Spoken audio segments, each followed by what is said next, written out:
안녕하세요. 저 금융 IT 기업 노아 ATS에서 비즈니스 애널리스트로 일하고 있는 구희연 CAI라고 합니다. 네, 저는 CFA를 맨 처음으로 공부를 하려다가 도중에 이제 레벨 1을 따고 뭔가 전통자산뿐만 아니라 대체투자에서 뭔가 좀 더 깊게 공부하고자 CAI를 접하게 되었습니다. 그리고 CAI를 하게 되면서 포트폴리오 측면에서 전통자산과 같이 어울려질 수 있는 대체투자의 자산군을 찾는데 도움이 되었기에 그런 계기로 시작하게 된 것 같습니다. 네, CFA에서는 공부했을 때 전반적인 내용을 두루두루 다뤘다면 CAI에서는 전반적인 내용뿐만 아니라 전통자산하고 어울릴 수 있는 대체투자에 대한 관점도 공부할 수 있게 되었고, 그런 관점을 통해서 제가 투자를 하고 있는 입장에서 포트폴리오를 운영하는 데 좀 더 도움이 되었던 것 같습니다.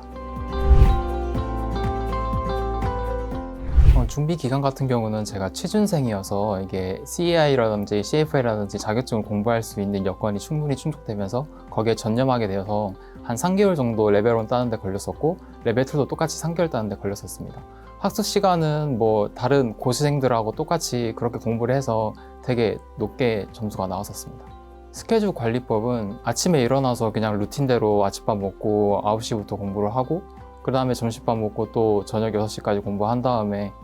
그런 식으로 고시생이 공부하듯이 똑같이 공부를 하면서 스케줄을 관리를 가져갔었고, 주말에 같은 경우는 이제 좀 쉬는 타임을 갖고자 이제 어디 놀러 가거나 그런 시간을 가진 다음에 또 평일에는 또다시 돌아와서 루틴대로 했었고,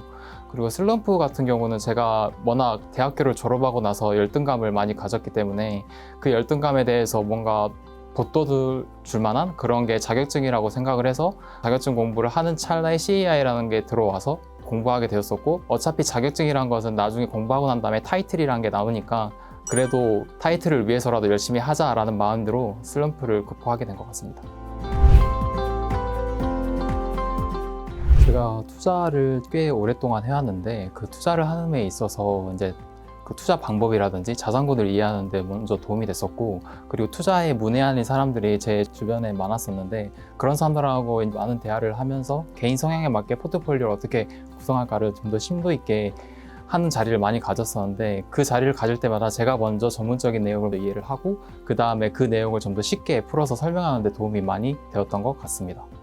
그리고 요즘 같은 경우에는 채권이나 주식이 상관관계가 높아졌는데 그 상관관계가 높아진 포트폴리오에 대해서 그 상관관계를 낮출 수 있는 대체 투자 자산군이 어떤 것이 있는가에 대한 것을 찾는 데 도움이 많이 되었었습니다. 예를 들면은 뭐 달러나 금 같은 경우에는 상관관계가 거의 마이너스나 0에 가까운데 달러의 모멘텀을 계산을 해서 나중에 달러의 강세를 보인다면 금에 대해서는 어느 정도 비중을 줄여도 되겠다라는 것을 지인들하고 얘기를 하면서 투자에 대한 관점을 가져가게 된 것 같습니다.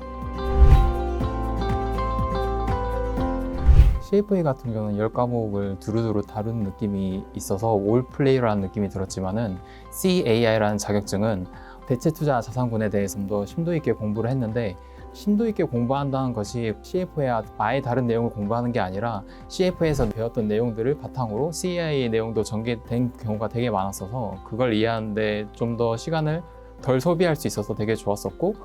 게다가 CAI라는 자격증 하나만으로 뭔가를 대변하기가 좀 아쉽다라는 느낌이 들어서 저는 CFA를 같이 공부를 했었던 거고, 다른 분도 CAI 자격증을 공부한다고 하신다면 저는 다른 금융 자격증도 함께 취득하시는 걸 권장합니다. 우선은 저도 CAI에 대해서 그런 소스가 뭐 CFA나 FRM처럼 없었기 때문에 뭐 어떤 경로를 찾아볼까라고 생각을 했었는데, 우선 카카오톡에 CAI라고 치면은 관련된 채팅방이 나왔었어요. 그래서 그런 관련된 채팅방에 들어가서 저와 같은 취준생이거나 아니면 직장인들이 어떻게 CAI를 준비를 하고 어떻게 시험을 봤었고 그 시험의 결과가 어떻게 됐었는지를 다 공유하고 있었기 때문에 그런 거에 있어서 큰 그림을 잡고 갔었고, 그리고 무엇보다 저는 문제를 많이 푸는 거를 되게 중요하다고 생각을 해서 뭐 CUA조 문제도 있겠지만은 저는 또 어퍼마크라는 외국사에 있는 사서 문제를 직접 사서 봤었거든요. 그래서 그런 문제들을 직접 보면서 내용하고 매치를 하면서 계속 복습을 하면서 공부했었고, 그리고 또 이제 협회에서 나와주는 샘플 이그잼이라든지 워크북 같은 거 한 2-3번씩 봤었던 것 같습니다. 국제 자격증을 공부하고 계신 수험생 같은 경우에는 슈웨이저라는 북을 되게 많이 접하시게 될 텐데, 슈웨이저는 그 원래 커리큘럼의 내용을 요약한 내용이다 보니까 그 슈웨이저 내용만으로 혼자 독학하기엔 되게 어렵다고 생각을 합니다. 그러다 보니까 강사님들의 도움을 받으면서 좀 더 효율적으로 쉽게 이해를 하면서 빠른 시일 내에 CAI 자격증을 취득하고 다른 자격증을 준비를 하면서 커리어를 발전시키는 게 좀 더 도움이 된다고 생각을 합니다. 인터넷 강의를 들으면서 가장 좋아했던 강사님은 많은 과목을 커버하고 계시는 김정곤 강사님입니다. 왜냐하면은 이 분야에 대해서 되게 오랫동안 연구를 하셨고, 많은 학생들을 접하면서 매년마다 어떻게 효율적으로 내용을 전달하고 쉽게 이해를 시킬지에 대해서 그 매 강의마다 그 노력이 돋보이기 때문에 그 노력에 감사함을 느끼면서 저도 열심히 했었던 것 같습니다.